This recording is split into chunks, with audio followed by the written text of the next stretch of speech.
Hello and welcome back to my channel. Nice to see you all.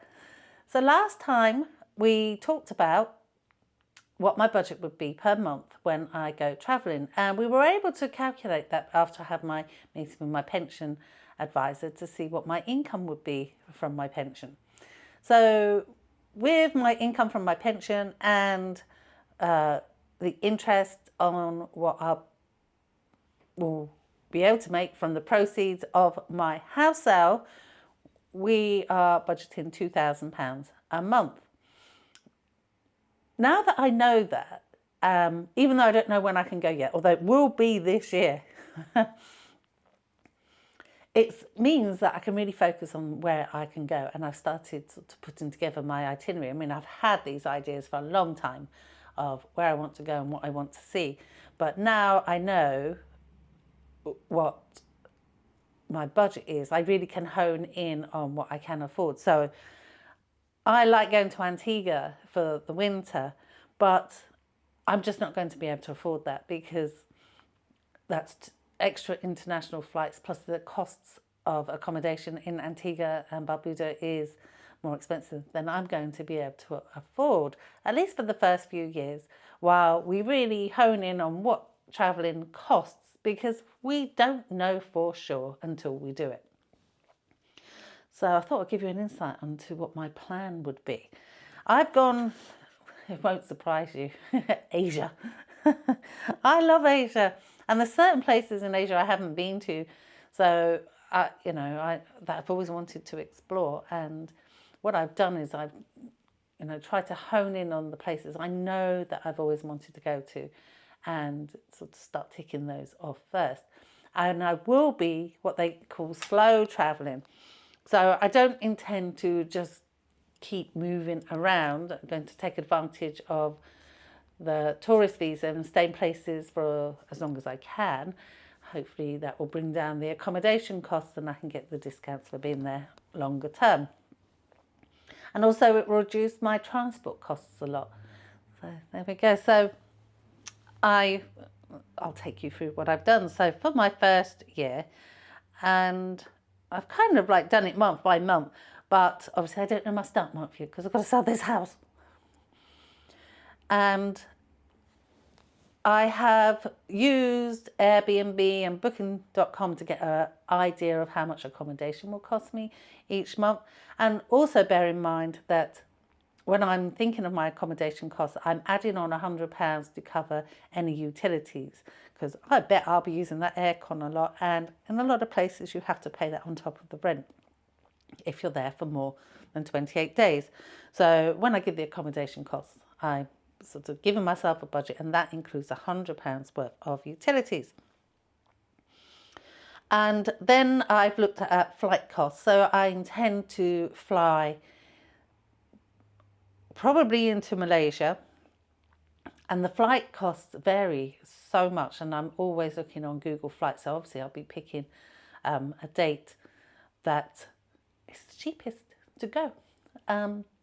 But I found flights anywhere from 400 to 800, but I seem to be able to get 500 if I don't go direct for that. And of course then I'll have a flight home at the end of my first 12 months. Well, I was thinking about 11, 12 months. Depends when I go. I don't want to come back here when it's freezing cold. I'm thinking I want to come back here in September time.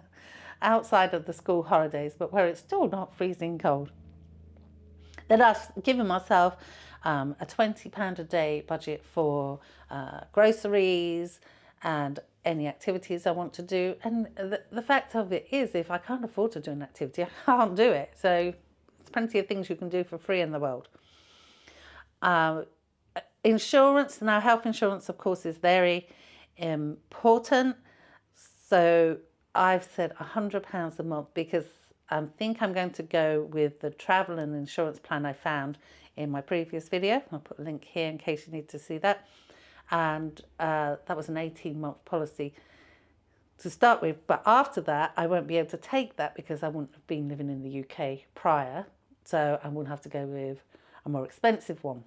But for the first 18 months it'll be about £100 a month.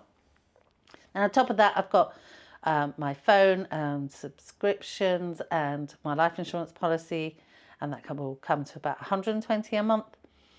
And then I kind of worked out my monthly cost for each one. So my plan would be to fly into Kuala Lumpur in Malaysia. Always wanted to go there and spend 3 months there and just live there and enjoy Kuala Lumpur. I've never been to Malaysia, always wanted to go, so that's why I put that top of my list. Plus, it has the cheaper flights. So that's my plan at the moment, and that would cost me, yes, I'd have an international flight in the first month. Oh dear, I pressed the wrong button on my Excel sheet. That would cost me more that month because I'd have the international flight. But without the flight, it should come in under 2,000 a month. And of course, if I can't afford to do certain activities, I just won't be able to do them. From there, I'd like to go to Chiang Mai in Thailand, another place I've always wanted to go. I've been to Thailand a few times. I've been to Bangkok, Koh Tao and Phuket, but I haven't seen northern Thailand, so I've always wanted to go there. And I've put 2 months there. Now, as it is at the moment, you can still go there for 2 months, but that's likely to change and you're only going to get a 30-day visa. But we'll worry about that when we know when we're going, when we can see when they are. I might have to extend it while I'm in the country. But the cost there, of course, will be getting from Kuala Lumpur to Chiang Mai.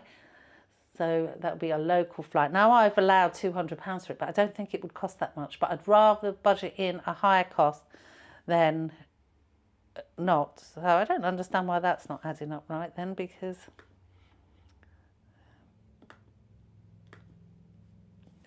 sorry, and that one should, because it had, yes, because, oh yeah, that month I have my VPN subscription. That's why that one's slightly higher. So that's coming in about 2,000 a month. I've budgeted for Kuala Lumpur and Chiang Mai 800 accommodation costs a month, because that seems to be the sort of things I can find. And they're not luxury places I'm looking for, but nice clean places close to town. I don't plan to get a scooter. I would be lethal on a scooter, so I'll be using public transport, which will be part of my daily spend of £20. From there, I'd like to, now this is one place I've always wanted to go. It'd be a little bit more expensive because it'd be where I'm not actually slow travelling, and I'd like to get the slow boat into Laos and spend a month in Laos going to various locations. So it'd be a little bit more expensive because I wouldn't be staying anywhere long term, so I'd be using hotels. So I've put a little bit more in for that, and transport and like spending, but that is somewhere I'd like to go, and I'd call that my holiday, or for the year, because it'd be living slightly different. Some of you might think I'll be on holiday full time, but and from Laos into Cambodia to Siem Reap. I have been to Siem Reap before, and I absolutely love Cambodia. I really cannot wait to get back and see how different it is from when I went like 15 years ago, I think it was. It was a long time ago. It was my first ever solo trip, and I went to Vietnam and Cambodia, and I just love them. I can't wait to go back and see these places. I really can't. From Siem Reap, Vietnam, and I'm thinking I'm going to go to Da Nang. I just fancy Da Nang. I can get the bus up to Hue, or I can get the bus to Hoi An for the day, so be on a beach location, and just spend 3 months there and see what it's like. And I've got £700 for rent and utilities there, and again that's based on what my research tells me so far. And spending £20 a day, as we've said before. So that should be quite doable. Oh dear, I'm making mistakes on my Excel sheet as we go. But I should be able to do that for under 2,000, I would have thought.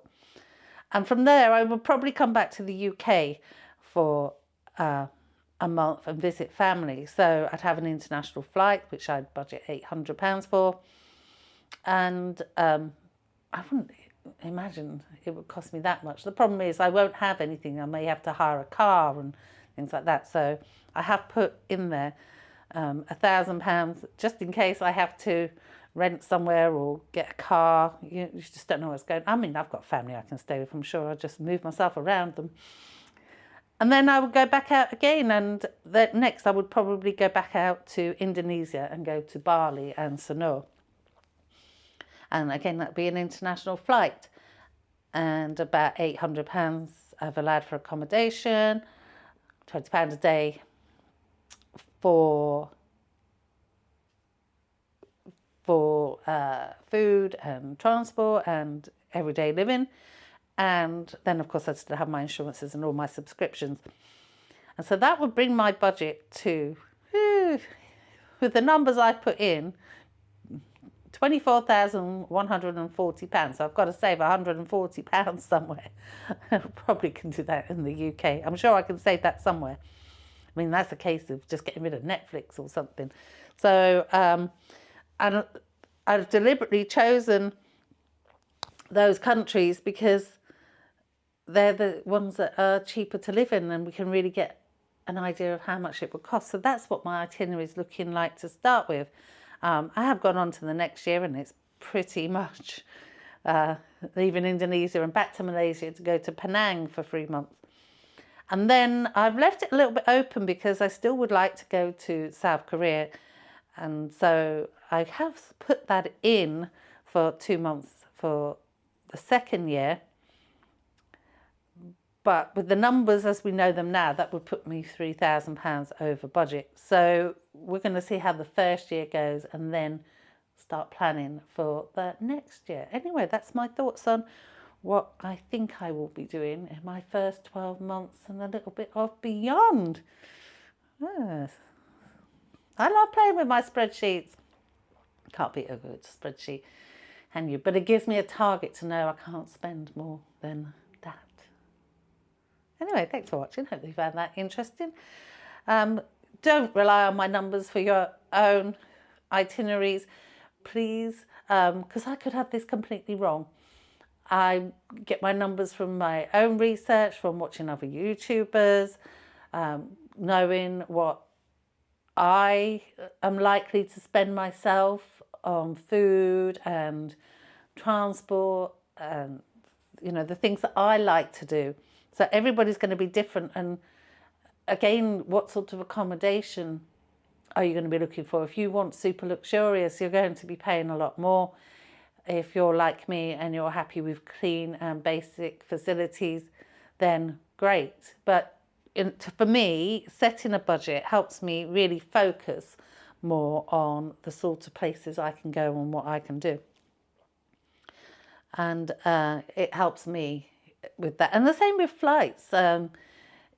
I don't mind taking an indirect flight if it saves me a few £100s, because I could use that few £100s on something else, and other people may want to go direct.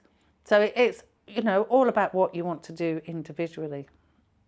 But yeah. Hopefully we'll be under and we'll be able to afford some of the fancier places as the years go by. But let's see. Thanks for watching. Love to know your thoughts. Take care. Bye.